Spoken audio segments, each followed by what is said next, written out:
Hello, my beautiful people. Welcome back to another fabulous episode of my podcast, All Things Health, the podcast where we talk about everything from girdles to corsets to weightlifting and gut health and everything in between. Okay, I'm your host, Mary Mitchell. You already know that.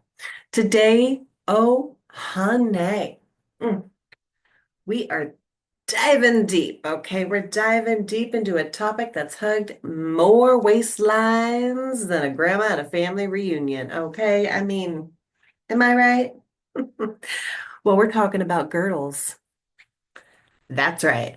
We're about to get cinched by history and snatched by knowledge. See what I did there? All right, so buckle up. Or better yet, tighten that waist trainer because we're going to get on a historical roller coaster and discuss what girdles are, where they came from, what they're used for, how they've evolved, and whether they're really helping us or just squeezing the life out of us, literally. Okay, you guys, so let's just get in there. Let's do it. Let's talk girdles. All right, let's rewind the clock. My friends, we're going to rewind those clocks all the way back to the ancient Greece and Rome. Okay, way back there. Why? Because that's where the OG girdles great grandma was called a strophium. That's right. A strophium, well, basically it was a cloth band that wrapped around the chest area or the waist area, kind of like a very judgmental hug from a toga sheet. Get your hugs in. But girdles, as we know them, didn't really start strutting their stuff until about the 1920s, okay, about the Middle Ages. Women wore corset-like garments to shape their torso and support their back. Part medical device, part medieval torture, okay? And if you worn a girdle, you know what I'm saying. Yeah. Have you ever watched Johnny Depp's movie, or all the movies, The Pirates of the Caribbean? Yeah. So she is wearing the dress and she's like standing on the cliff and she's just like standing there staring out in the ocean and she just looks like she's, fine, but she's really not. She can't fucking breathe. Excuse my language.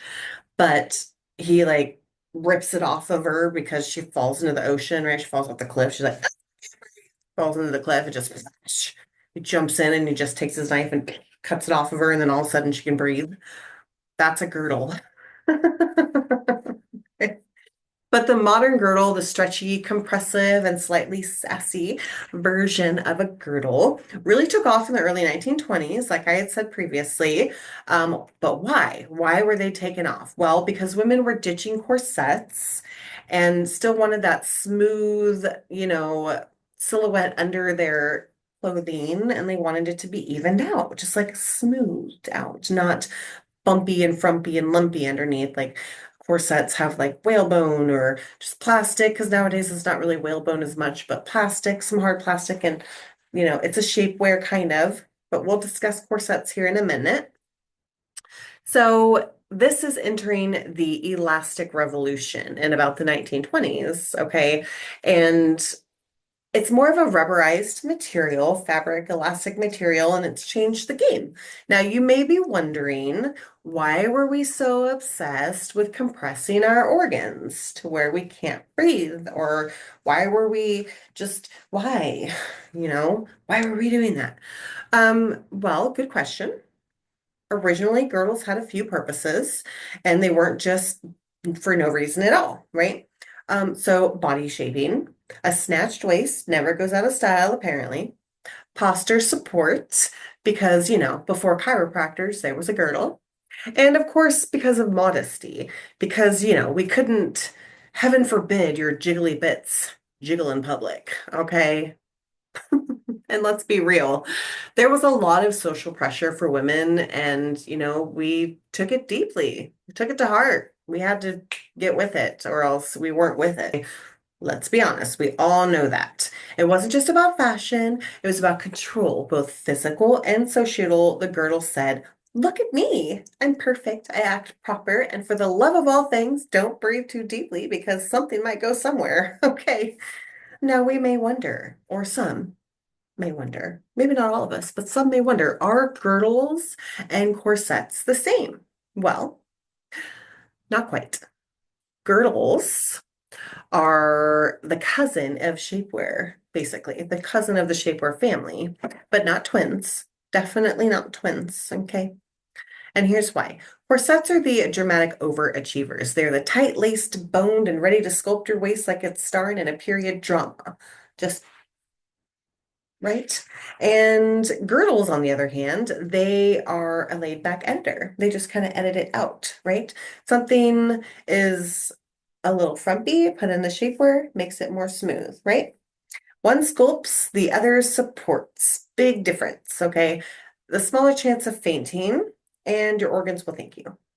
So earlier when I said on the Johnny Depp movie, let me give myself a correction here because I said it was a girdle that she was wearing on the cliff. It was not a girdle, it was a corset. So there's that. And now we're gonna have a special guest. So let's welcome Kristen.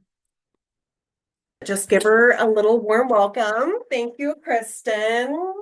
Oh, girl, you look good. What's up, girl? Let me see those nails. Let me see those. Oh, those are good. Oh, rawr. So Kristen here, she's wearing our corset, as you can see. Give it a little twirl, girl. Let's see that.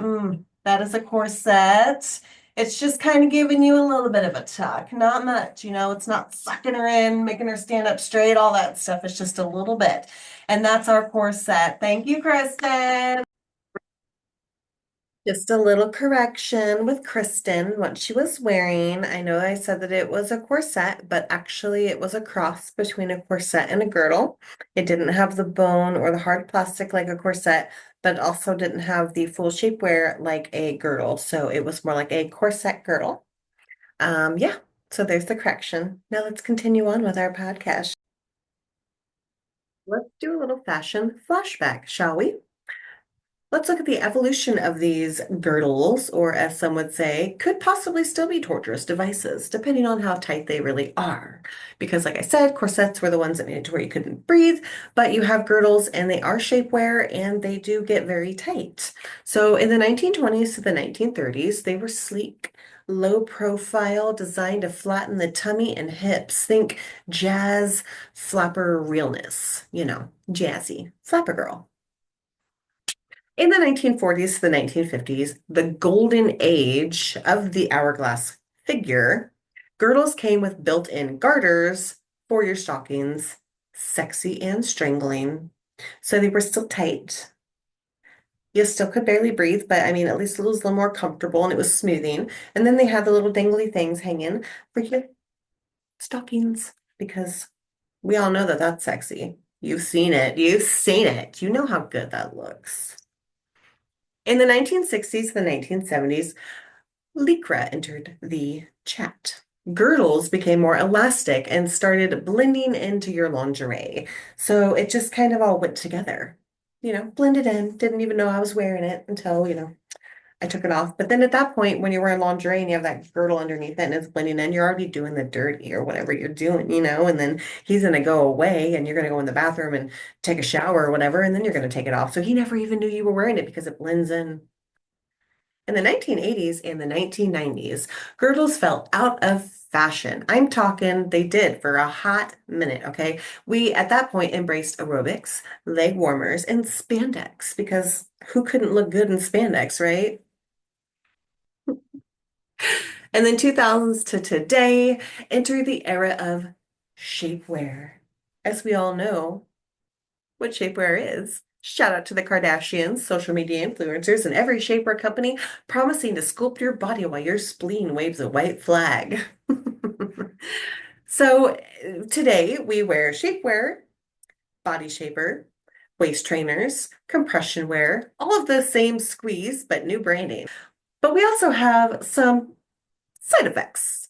from these wonderful little things. Okay, let's talk about the pros and then we'll talk about the cons. Posture support, because, they help you stand taller.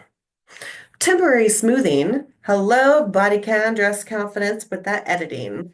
And then some postpartum girdles can help you with recovery of childbirth, C-sections, hysterectomies, even carrying when you're pregnant and you're carrying low, you can wear them, medical reasons. But then you have your cons. It can restrict your breathing still and digestion if worn too tight. So make sure that you're not wearing it too tight. I mean, you're like, I want to look good, but come on, girl, we know the difference between realistic and not realistic, okay? Don't make yourself look like that. You're not an anime character who has the body shape like this, okay? We're not doing it. And if you do have a body shape like that, sweet. You probably don't have to wear your girdle that tight then, okay?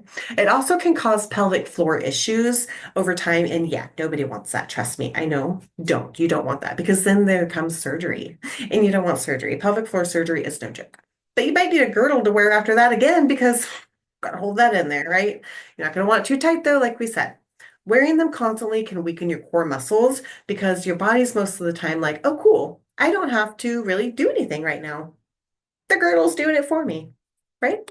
Those are your pros and cons. And don't get me started on those waist trainers because y'all, they're not training anything but your patience, okay? You cannot rearrange your organs like a Coke bottle without consequences.